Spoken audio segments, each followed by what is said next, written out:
By talk, as you can see, is going to be a lot of combined effort of Ravi and Sumeda's. So before I get started, I just want to get the audience a bit pumped up. So if I say a technology name, I'd like to see a raise of hand if you've used it. And if you get two consecutively, the alternate hand, right? We're talking testing libraries. So have you used Mocha? Can I see a raise of hands? Chai, Karma, Sign On, Nightwatch, not a lot of Nightwatch, Playwright.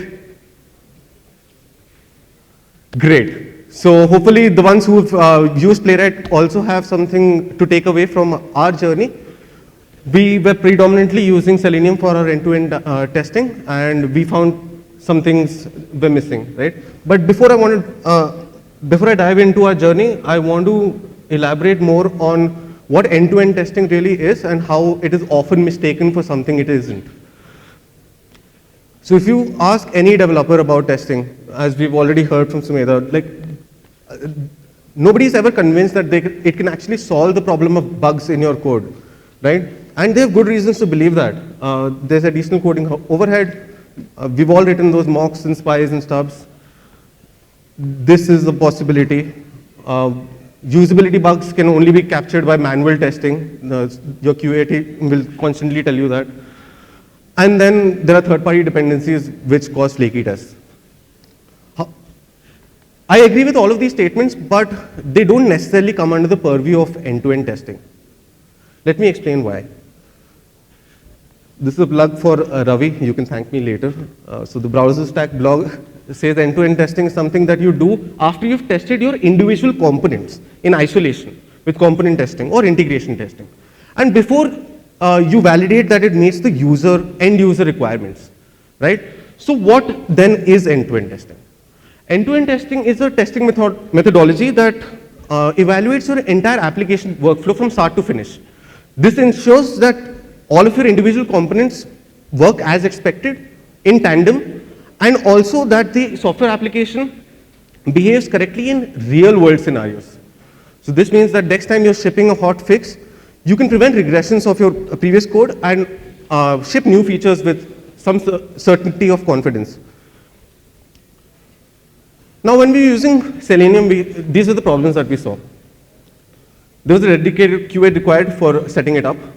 There's manual effort to writing tests. There's excessive reliance on thread sleep, right? This looks like set timeout in the JS world, which also means that your tests run longer. The flaky tests, retry mechanisms, no support without the plugins that were required to set up. And this essentially resulted in a long-running test suite, which was unmaintainable. But after Playwright, we found that it was very easy to set up, as you've seen it in Sumedha's talk. There's auto capture available, which we're going to go through again. And there was built-in test isolation, which means that each test runs in a fresh browser context. So there's no leakage of one context into another test, resulting in lesser flaky tests. There's built-in retry mechanism, and a lot of things just come baked in. So truly, Playwright comes with a batteries included but replaceable philosophy. But I don't want you to take our word for it. So I have a simple demo for you, and this is a bit non-trivial. So let's just go. I have a stub here, which you create with record new. I'm just going to run this test real quick. And since my dependency is already set up for auth, it's going to do the login for me, as you can see on the screen. Now, once I'm done with the login, and it's just registering the cookies that it requires, and that's my second browser context for this test. You can see it has already told me how much time it's taken me. Now what I can do is I can record at cursor. I'm going to go over one of the distinguishing features at Clary Copilot, which is the Smart Battle Cards feature. What this does is when you are on a call and you have certain trigger words, you have these talking points given out to you using the desktop app. Let's just see if we can add a Smart Battle Card today live for you. I'm going to choose a file. which is the transcript. Just give me a second to navigate. There we go. I'm going to click on generate. And this is the proprietary Rev GPT powered by GPT 3.5. I'm going to click on a couple of suggestions, and I'm going to add it to objections, right? Or better yet, why don't we go and add a new one? Let's test that feature out as well. Now, if I go back to Playwright, you can see that it has captured everything for me, right? I'm going to go over the minimal changes required for this non-trivial example. So, as you can see, my base URL is already set up. Actually, can we do this?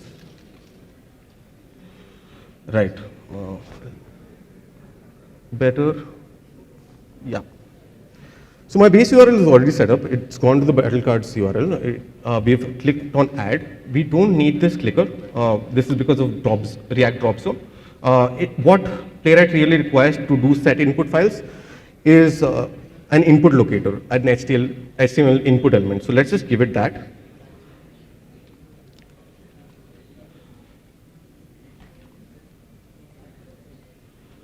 Looks good.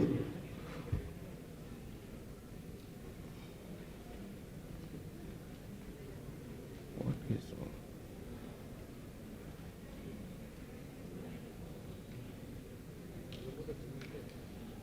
All right.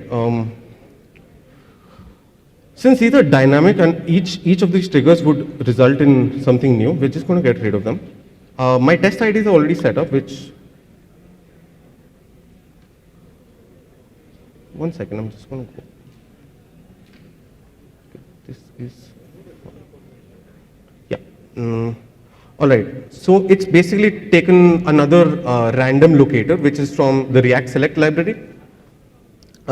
We can do a little better than that. I already have one set up for us.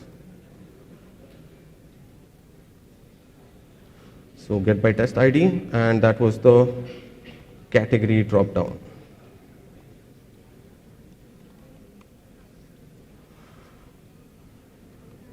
I'm going to get rid of this because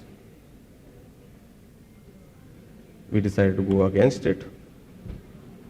Hit filled in testing. It hit the add category button, and there we go. Let's just save this.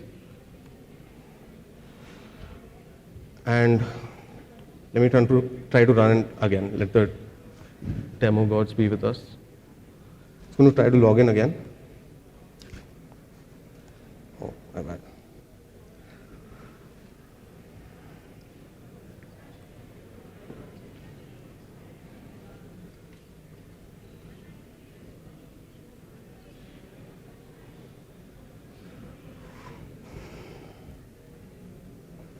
Slow internet today.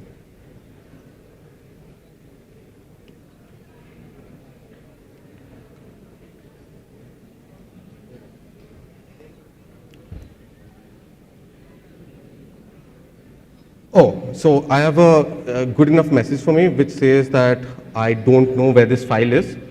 This is my bad. Let me just quickly rectify that as well. So if anybody has used their own Webpack configuration, they might know this. It's a clever hack.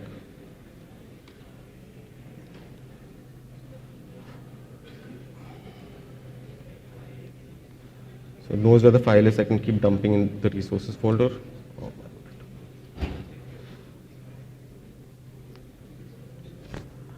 for the sake of time, since I'm short of time, I'm just going to show you the report that is typically generated.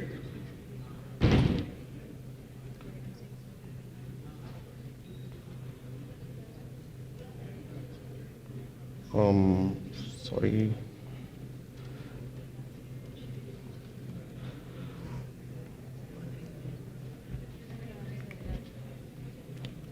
While the report is being set up,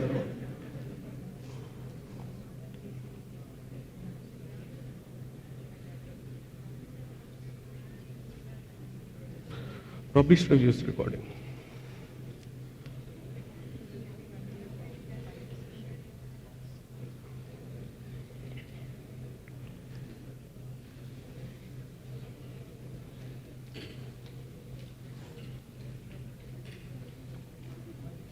Yeah, almost done.